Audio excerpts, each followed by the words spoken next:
पुष्पा 2।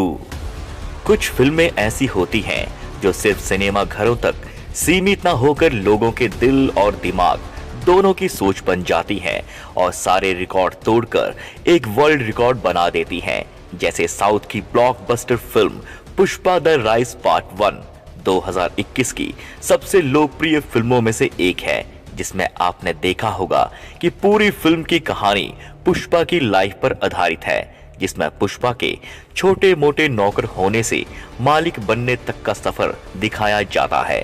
लेकिन पुष्पा गुंडा है या हीरो, इस सवाल का जवाब हमें इसके पहले पार्ट में नहीं दिखाया गया है। नमस्कार दोस्तों, आप सभी का स्वागत है आपके अपने चैनल SD इंफॉर्मेशन में। आज हम इस वीडियो में बात करेंगे पुष्पा 2 की कहानी के ऊपर। हमने सिर्फ अपने निजी विचार व्यक्त किए हैं कि पुष्पा 2 की कहानी कहां तक आगे बढ़ सकती है। अगर आपकी भी कोई थ्योरी होगी तो हमें कमेंट बॉक्स में जरूर बताएं। तो आइए नजर डालते हैं पुष्पा 2 के कुछ एक पॉइंट्स के ऊपर। पुष्पा के पहले पार्ट में हमने देखा कि पुष्पा श्रीवल्लभी को जॉली रेड्डी से बचाने के लिए जॉली रेड्डी को बुरे तरीके से मारता है। अब पुष्पा की लाइफ में दो लोग सबसे ज्यादा अहमियत रखते हैं, पहली उसकी माँ और दूसरा उसका प्यार श्रीवल्लभी, जिसके लिए पुष्पा ने अपनी लाइफ को खतरे में डालकर रेड्डी परिवार से पंगा ले लिया है। और हो सकता है जब जॉली रेड्डी की वापसी हो तो वो सबसे पहले पुष्पा से अपना बदला लेने के लिए श्रीवल्लभी को जान से मार दे, जिसके बाद पुष्पा अपने ही सिंडिकेट के खिलाफ खड़ा हो जाए।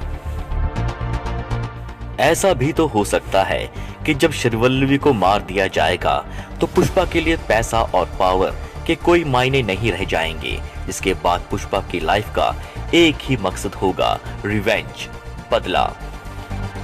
भंवर सिंह शेखावत की जिस तरीके से पुष्पा ने फिल्म के एंड में बेइज्जती की थी, उस तरीके से तो ये लगता है कि पार्ट 2 में भंवर सिंह कोई ना कोई कमाल जरूर दिखाएगा और पुष्पा की राहों में रुकावट बनकर हर बार खड़ा हो जाएगा।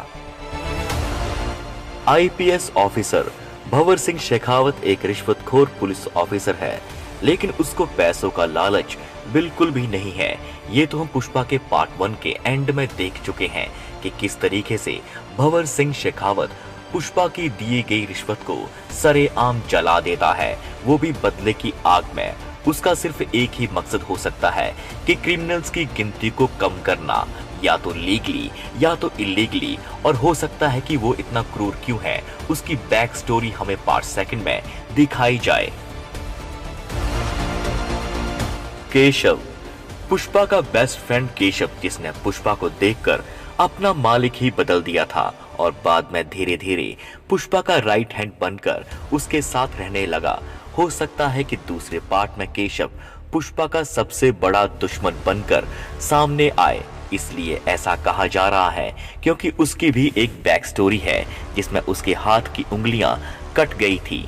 हो सकता है पुष्पा का बेस्ट फ्रेंड कहलाने वाला केशव ये आदमी कोई सीक्रेट एजेंट हो जो पुष्पा को मारने के लिए सही समय का इंतजार कर रहा हो। ये तो हमें सेकंड पार्ट के आने के बाद ही पता चल जाएगा कि केशव का क्या रोल रहने वाला है। कभी कभी हम फिल्म की कहानी कुछ और सोचते हैं और क्लाइमेक्स कुछ और निकलता है। हो सकता है पुष्पा ना तो हीरो हो और ना ही गैंगस्टर, बल्कि वह एक पुलिस ऑफिसर हो जिसका टारगेट चंदन की लकड़ी को बेचने वाली गैंग को जड़ से उखाड़ फेंकना हो। पुष्पा के पहले पार्ट में हम देख चुके हैं कि पहले वह शीनू और कोंडा रेड्डी को एक दूसरे से अलग करके दोनों के गैंग के मुख्य आदमी को मारने लगता है, जिससे अपने आप गैंग के मेंबर्स की संख्या कम होने लगती है। ऐसा इसलिए कहा जा रहा है क्योंकि पुष्पा खुद अचानक इन लोगों से मिलता है, ना कि पुष्पा से ये लोग मिलते हैं। और माल को पुलिस वालों से बचाकर सुरक्षित स्थान पर पहुंचाने वाला दिमाग एक पुलिस वाले का भी हो सकता है। दोस्तों, आपको पुष्पा के पार्ट 1 में किसका कैरेक्टर सबसे अच्छा लगा? कोंडा रेड्डी, जॉली रेड्डी, श्रीनू या फिर भंवर सिंह शेखावत या फिर पुष्पा के तो कहने ही क्या, क्योंकि उसका कैरेक्टर तो सभी को अच्छा लगा। तो अपनी थ्योरी भी हमारे साथ शेयर करें। तो मिलते हैं एक और नई वीडियो के साथ। अपना ख्याल रखें, सुरक्षित रहें।